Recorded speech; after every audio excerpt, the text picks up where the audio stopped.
Hi everybody, I'm Ezra Cannabis consultant.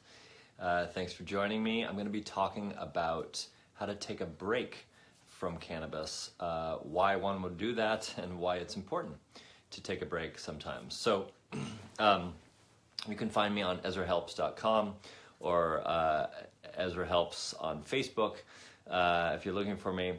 So why take a break from cannabis? I'm a cannabis consultant. I help patients understand medical marijuana. And I would be doing a disservice if I didn't also believe that it's important to back off sometimes, reassess our use of a drug. And cannabis is one of those drugs that sometimes we need to cleanse ourselves from it and then determine what we really need. So my goal as a cannabis consultant is to reduce symptoms, increase quality of life, and reduce harmful medications.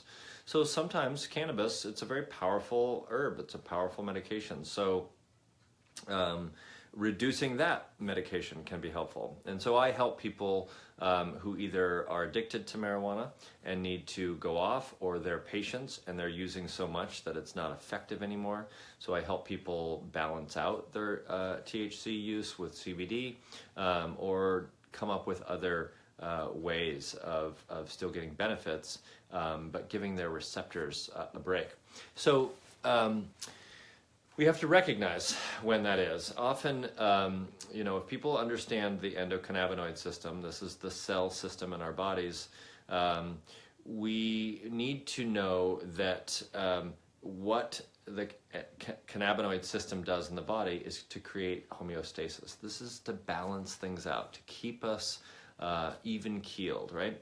And so if you're delivering so much THC to your system, or even CBD, that your receptors are starting to get over flooded with the cannabinoid, then this regulating effect, this homeostasis effect, goes out of balance. Essentially, the cannabinoids are self-regulating. They send messages to the body saying, look, that's too much cannabinoids, too much of this regulating chemical. It's like if we put a stoplight on every single intersection in a town. Stoplights can be really great for traffic, but if there's too many stoplights, it's defeating the purpose. So here, a couple of reasons why we might want to take a break are, for one, is something called hyperemesis syndrome.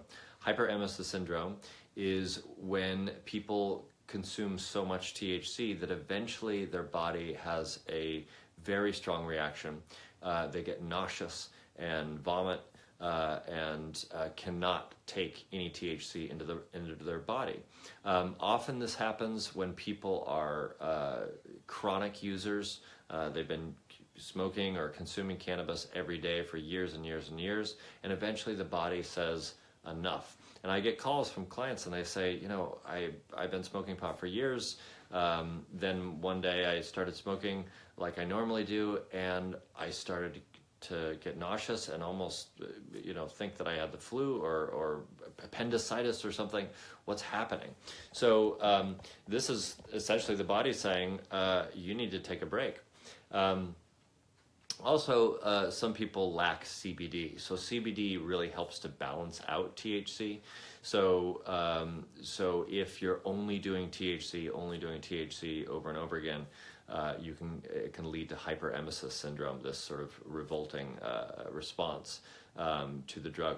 I've also seen it with cancer patients who are trying to take the Rick Simpson oil, huge doses, 1,000 milligrams a day of cannabis, and sometimes that is just too much in the body. So another reason why someone might take a break is the brain fog that happens with THC. Sometimes if you're taking it, eventually you find that it is making your short-term memory a little less active, and that's a good message that you need to sort of clean the receptor sites.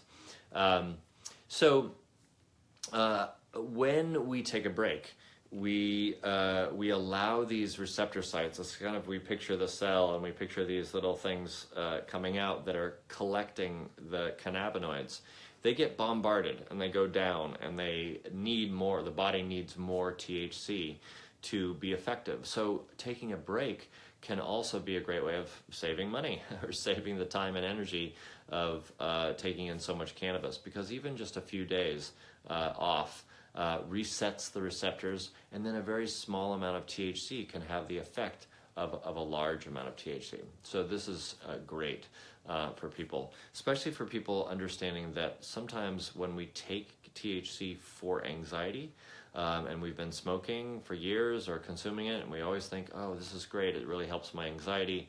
But after a while, it sneaks up on you and you realize that the THC is actually contributing to the anxiety.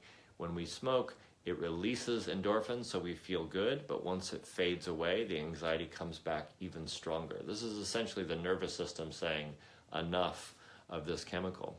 So one simple recommendation is to take a 48-hour break. Now, this can be challenging for a patient. There are people who have chronic pain, chronic issues, and just like with other medications, you want to be taking your medication every day, and that's what helps you.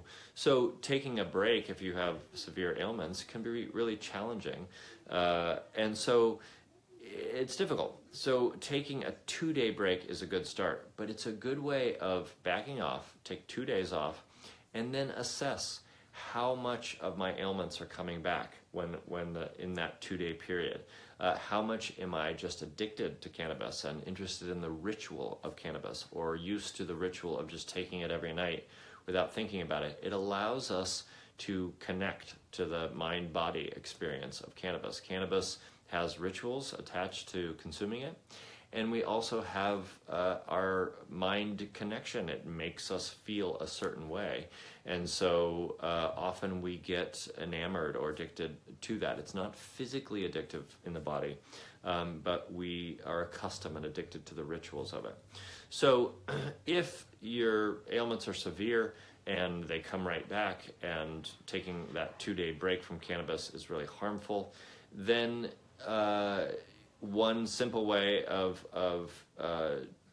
kind of compromising is to use it topically. So if you have chronic pain and you smoke every day, but you want to reset your receptor sites, rotating through cannabis, rotating through methods. So switching from a inhalable product to a topical product that you apply to your body.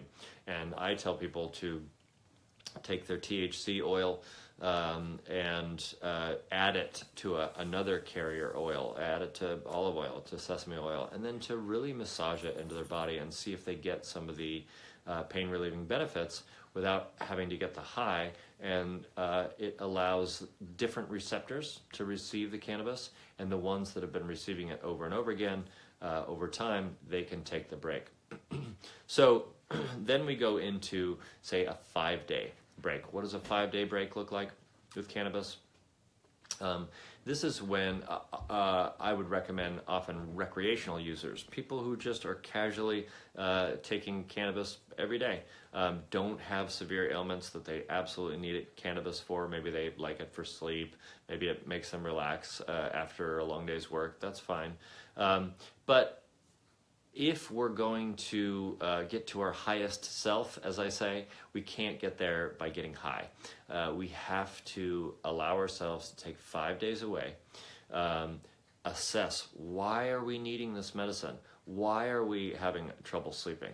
What is so stressful at our work that we absolutely need to get high at the end of the day, or at the beginning of the day for some people? So if we're true to ourselves and acknowledging that that there is the pure self underneath the self that consumes the cannabis, then that 5-day break is a great time to reset the receptors, to acknowledge that we may have some ritualistic or addictive aspects to our consumption.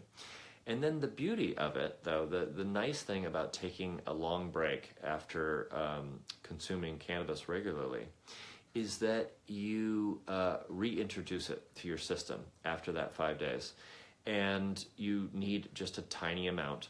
and the cannabis floods the system, the THC, and you get to rekindle and reintroduce that euphoric nature connecting experience into your system, and be reminded that it's a really powerful plant, not just something that you just smoke every day sitting down in front of the news or TV and forget the effect it's having on your body. So that cleansing period, that break period, is a really good way of toning the mind-body relationship with cannabis.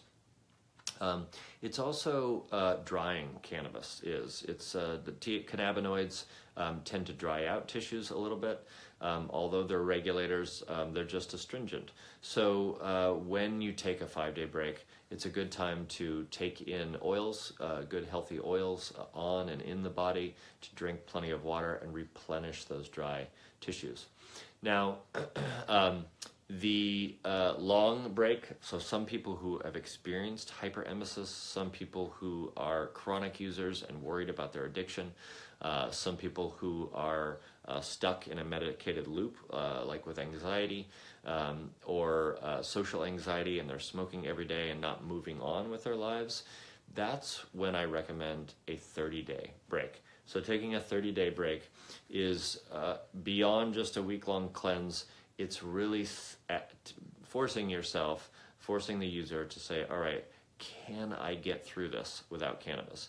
Now, if you have horrible chronic pain and you've been using opiates for years, or harmful medication, and then you go off that medication in order by introducing cannabis to your system, then you don't necessarily need a 30-day break. A 30-day break for you might be just a month of horrible pain.